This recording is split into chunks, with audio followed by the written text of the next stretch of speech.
Hey everybody, it's Jason Blaha here, and this video is largely for a lot of people who are New Year's resolutioners, people who are going to be new to training, new to lifting, people who are trying to get into shape for the first time or come back after years away.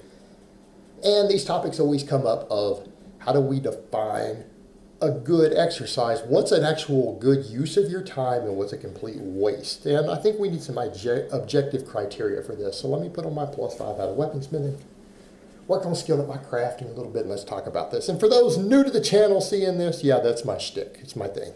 I've got videos explaining why I do it. So, on to the point, because let's be honest here, most of the stuff you see people doing in gyms, it's a complete waste of time. It's a complete waste of time, including stuff a lot of bodybuilders and stuff do that they only get away with because they have tons of free time, they're on tons of drugs that allow them to recover, and if they make a mistake and something's lagging, they just inject it full of oil or collagen anyways. That's their solution.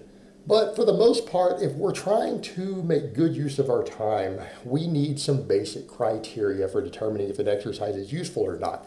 And I'm going to throw the caveat in at the end of these list of things of what we're looking for, or if it has sport-specific context, meaning you play a specific sport and it's a valuable exercise specifically for the skill learning of your sport, because that's a different thing. Because a lot of stuff that people do, athletes do, that are specific to their sport is going to be a waste of time for 98 to 99% of people who are training or who are seeking just general fitness or to get bigger, stronger, leaner, any of those things. So I would say number one on the list, it needs to be a big exercise that incorporates a lot of muscles, right? That needs to be a high criteria, because if you're coming in only training one little tiny muscle, number one, you don't gain much muscle from it. You don't gain much metabolic rate increase from it. You don't improve your athleticism with it. And quite frankly, the data shows that even isolating muscles and training just one muscle at a time doesn't even seem to put muscle on faster. Doesn't even seem to put muscle on faster than if you just did big exercises. And the data is pretty good on that. It's pretty much universal looking at novices, people who are in their first year in the gym. I don't think there's ever been an exception. I don't think a single study that's really looked at a large number of novices has ever found that adding small exercises or single joint exercises to an existing program put a single drop of muscle on their bicep or their delts or their hamstrings or anything else. We can argue about training volume versus fatigue and everything for really advanced lifters, right? Someone who's been training hard for 3+ years, there might be possibilities of that. And it has to do with training, programming, and fatigue. Beginning lifters, there's not been a single study that shows that curls put more muscle on your bicep than just doing lat pull downs, or that doing tricep extensions adds anything to your tricep more than just doing the bench press does. And I mean, multiple studies have looked at this. It's been pretty conclusive. So it needs to be a big exercise that uses a lot of muscles. In other words, multi-joint exercises. Multi-joint exercises. With the bodybuilding world, we'll call compound movements instead of isolation, but we're going to call multi-joint versus single joint. That's more the sports physiology term. So we need to be looking at big exercises. Ideally, those are exercises that either have you standing on your feet or moving your body through space. Now, that's your ideal. Now, some people look at that and say, so are you saying that a push-up is better than a bench press?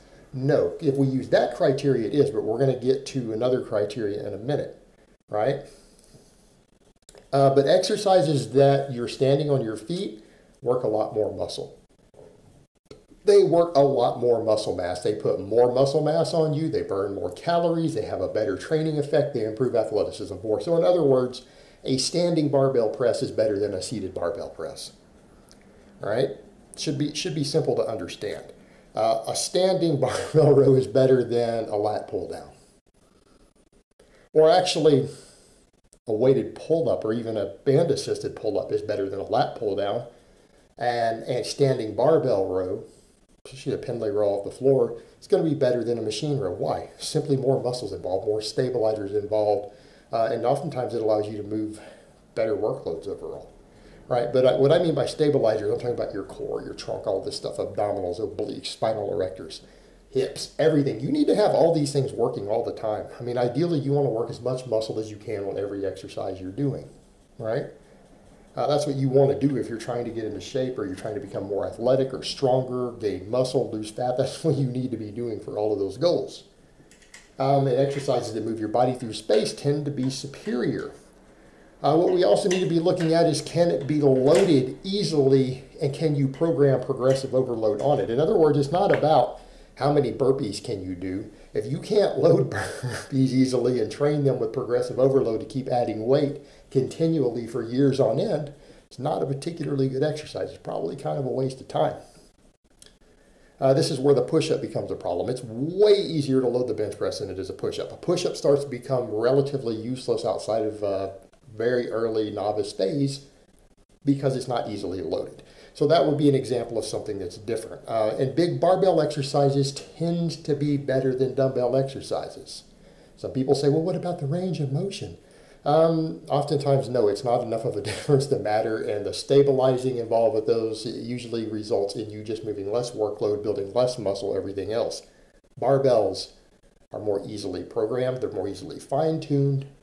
They usually allow for big exercises through long ranges of motion with heavy weights that are easily loadable. Barbells tend to be superior exercises. If an exercise isn't a barbell exercise, it better move your body through space. That's the best way to put it. All this other stuff is kind of fluff and pump. It's not going to give you the same overall training effect. And I understand the needs of advanced or elite level physique competitors are different, but I can assure you most people who are listening to this stuff aren't those people. And you guys are going to find some of my regular followers who have smaller channels, when they come in here and comment, actually are elite level drug tested physique competitors, and they still agree with me and they don't do any of this other stuff. Some of them don't even do curls. Like, you guys go look through who comes through my comments and they go look at their own videos of the people who agree with me who are long-term followers. You guys will understand what I'm saying. Some of them will say, yeah, he's right, I do almost nothing but barbell work. It's like 90% of what I do in the gym, and they are incredibly jacked. 15, 20 years, sometimes physique competitors, some of them compete in multiple endeavors. I've got a number of those who comment regularly, watch for them. A lot of them are coaches themselves. They tend to agree here. So these are usually the criteria we're looking for, in addition to what else? You're at least moving a weight through a meaningful range of motion.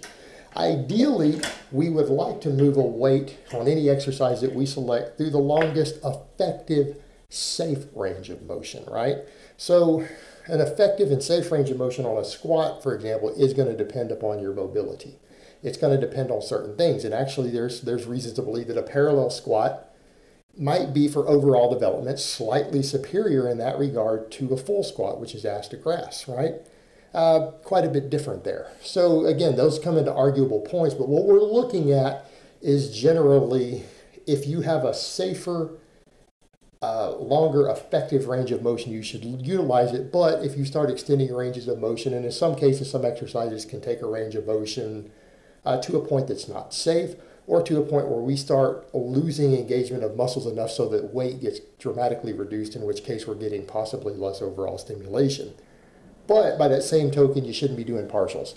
Half squats are inferior to parallel squats and full squats, right? We can argue about parallel versus a full, but a half squat doesn't compete with either one of them. A rack pull doesn't compete with a deadlift off the floor.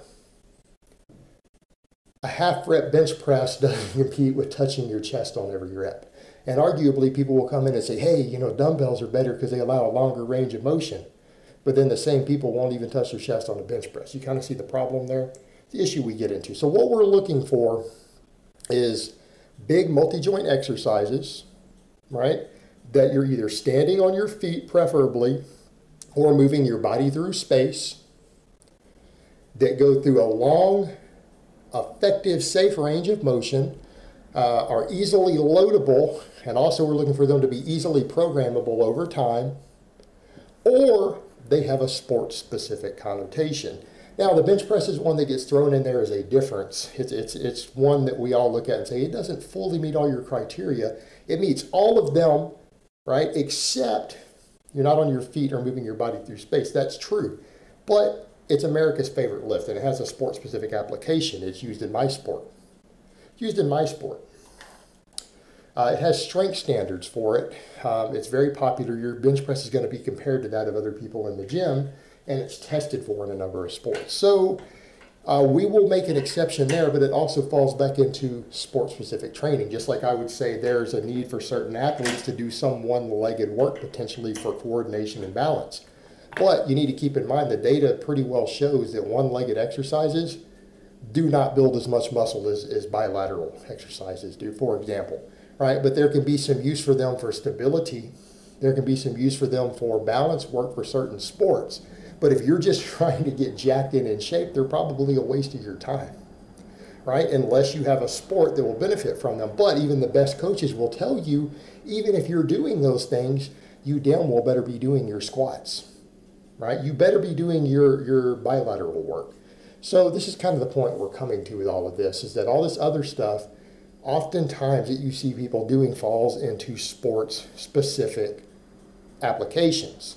And in some cases, that might be sport-specific for a physique competitor who doesn't want to gain muscle anywhere else in their body, and they have one or two tiny little heads of a muscle that need to come up that are imbalanced, that they have to change that balance to be slightly better in their scoring for their physique competition or their bikini competition. But for the rest of you, that might be a relatively useless exercise. It might not be a good use of your time, your training economy, your recovery resources, things like that. So this is how I would define useful exercises, with, again, that always that added caveat, unless it has a sport-specific application for something you compete in, right? And then it becomes useful if it doesn't meet all those criteria, but it needs to actually be a good choice for your sport-specific application also.